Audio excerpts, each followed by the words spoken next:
Heightened geopolitical worries sent US stocks lower on Thursday, while extending a surge in oil and keeping a lid on bonds amid perceived inflation risks. Gold hovered near $5,000, while selling shook alternative asset managers after a private credit fund halted redemptions. At the close of trade on Wall Street, the Dow Jones index fell by 267.5 points, or 0.5%. The S&P 500 index dipped 19 points, or 0.3%, and the Nasdaq index shed 71 points, or 0.3%. Wall Street's main share market indexes fell, with the S&P 500 Financial Stocks Index sliding 0.9% amid a broad sell-off in private equity companies and some weakness in technology stocks, though some earnings-driven gains in industrials helped limit losses. Private equity companies and asset manager stocks slid after Blue Owl Capital's decision to sell $1.4 billion worth of assets and freeze redemptions at one of its funds to manage debt and return capital. Apollo Global Management, Ares, Blackstone, KKR, and Carlyle Group fell between 1.9% and 5.2%, while Blue Owl dropped 5.9%. Alongside asset managers, software was another area under pressure after Mistral AI CEO Arthur Mensch told CNBC on Wednesday that more than 50% of enterprises' software could eventually be replaced by artificial intelligence. Salesforce shares were lower by more than 1%, while Intuit shares fell more than 2%. Shares of Cadence Design Systems declined 2.8%. The S&P 500 software and services sector slipped 0.5%. Chip giant Nvidia dipped just 0.04%, with the Philadelphia Semiconductor Index down 0.5%. Shares of big box retailer Walmart fell 1.4% after new CEO John Furner kicked off his tenure with a conservative fiscal 2027 forecast, as well as a $30 billion buyback plan. At the bottom of the S&P 500 index, shares of software provider EPAM Systems plunged 17% as its cautious first quarter outlook disappointed investors. Carvana dropped 8% after the online used car retailer missed fourth quarter estimates. However, the 11.6% gain in Deere Company after the farm machinery maker raised its annual profit forecast and beat first quarter results estimates helped curb losses. At the top of the S&P 500 index, marketing company Omnicom shares surged 15.4%. Omnicom reported fourth quarter revenue of $5.5 billion, up nearly 28% from a year ago period. The company's board also authorized a $5 billion share buyback, including a $2.5 billion accelerated share repurchase. The S&P 500 energy index gained 0.6% as crude oil prices rose on mounting fears of a military conflict between the United States and Iran. Utilities were the strongest S&P 500 sectoral performer, up 1.1%, with industrial 0.8% higher. US government bond yields were mixed on Thursday as investors looked ahead to a key US inflation report due on Friday, while a surge in oil kept a lid on bonds amid perceived inflation risks. The number of Americans filing new applications for unemployment benefits fell by the most since November, consistent with a stabilising US labour market. Initial claims for state unemployment benefits dropped 23,000 to 206,000 for the week ended February 14. Economists had forecast 225,000 claims for the latest week. Additionally, the Philadelphia Federal Reserve Manufacturing Index recorded a reading of 16.3 points, reaching its highest level since September. That was also far above market forecast for 7.5 points. US Treasuries are on course for their longest losing streak in a month as growing tensions between the US and Iran fuel oil-driven inflation fears. Inflation concerns are already at the forefront of investors' minds after minutes of the US Federal Reserve's January 27-28 policy meeting revealed several officials suggested the central bank may need to raise interest rates if price growth remains stubbornly high.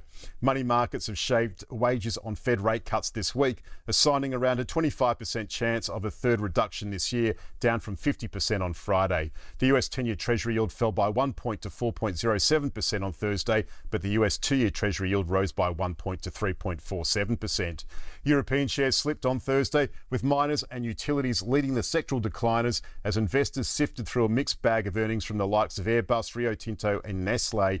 The Pan-European Stock 600 index closed 0.5% lower, retreating sharply from a record close on Wednesday. Most of the major regional bourses also traded in negative territory. London's FTSE 100 index dropped 0.6% and Germany's DAX index shed 0.9%. Airbus shares fell 6.8% after the world's largest plane maker softened its main jet production target, blaming engine maker Pratt Whitney for failing to strike a crucial supply agreement. Leading the sectoral losses, miners dropped 2.1%, pulling back after Wednesday's sharp rebound. The world's largest iron ore producer, Rio Tinto, declined 3.7% after the firm reported flat annual earnings that missed expectations on weaker iron ore prices. Meanwhile, utilities fell 1.8%, marking their sharpest one-day fall since July. Investor sentiment took a hit after Italy approved a hike in corporate taxes on energy firms to help cut power bills. Nescafe coffee maker Nestlé rose 3.9% after reporting better than expected fourth quarter sales growth and said it planned to sell its ice cream business. On commodity markets, global oil prices rose almost 2% on Thursday to their highest level in 6 months as traders worried about escalating tensions between the United States and Iran, which have stepped up military activity in the oil-producing Middle East. The Brent crude price rose 1.9% to $71.66 a barrel, and the US NYMEX crude price added 1.9% to $66.43 a barrel.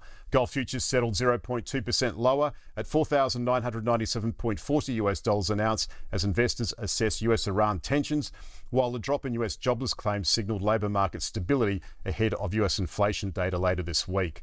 Copper futures fell 1.1% as a firmer US dollar, rising inventories and reduced demand in China weighed on prices. Iron ore futures slid 0.1% to $99.61 a tonne, with China's markets offline for the Lunar New Year break amid a loosening of the seaborne market.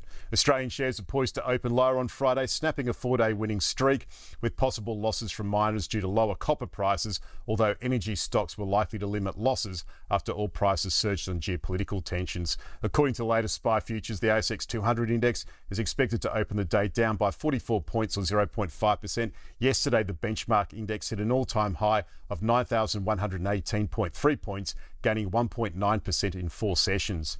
On the domestic data docket on Thursday is the S&P Global Australian Purchasing Managers Index, or PMIs, for February. Australia's business activity grew at a faster pace at the beginning of 2026, reflecting quicker expansions of both manufacturing and services new business.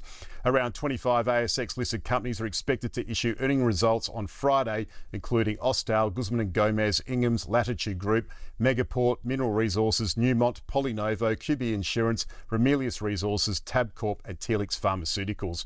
QBE Insurance Group posted a 23.3% rise in its full-year profit on Friday, helped by lower catastrophe claims and higher investment income. The insurer's adjusted net cash profit after income tax was $2.13 billion for the year ended December 31, compared with $1.73 billion logged a year earlier and above the market consensus estimate of $2.06 billion. Shares of Bendigo and Adelaide Bank, BlueScope Steel and ASX trade ex-dividend. On the US economic calendar, Friday's focus will be on inflation and economic growth data. Economists surveyed by Bloomberg expect the personal consumption expenditures, or PCE price index, to increase 0.3% in December.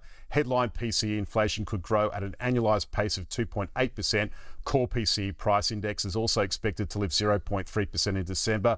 On an annual basis, the index could tick up to 2.9% after a 2.8% reading in November. Fourth quarter GDP growth likely slow to an annualised rate of 3%, down from 4.4% in the previous quarter.